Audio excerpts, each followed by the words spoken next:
بسم اللہ الرحمن الرحیم۔ شروع اللہ کے نام سے جو بڑا مہربان اور نہایت رحم کرنے والا ہے۔ السلام علیکم۔ آج کا جو میرا ٹاپک ہے وہ ہے ایک جوگی کے اسلام قبول کرنے کا قصہ۔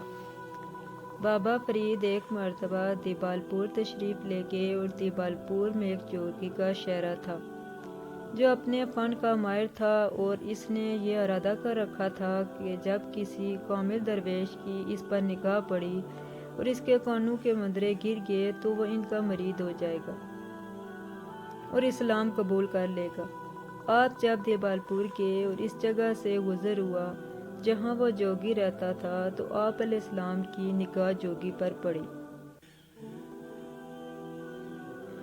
آپ علیہ السلام کی نگاہ پڑتے ہی جوگی کے کانوں میں پڑے مندرے گر گئے اور جوگی جان گیا کہ یہ کامل درویش ہیں، مگر اس نے ازمائش کے لیے اپنے مندروں کو زمین میں گاڑ دیا اور دل میں سوچا کہ اگر یہاں پر درخت اگائیں تو میں جان لوں گا کہ یہ کامل درویش ہیں۔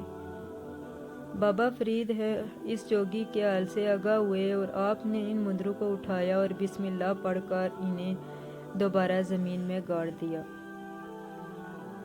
زمین سے درخت نکل آیا اور جوگی آپ کی کرامت دیکھ کر مسلمان ہو گیا اور آپ ہی کے دست حق پر بیعت کر کے آپ ہی کا مرید ہو گیا۔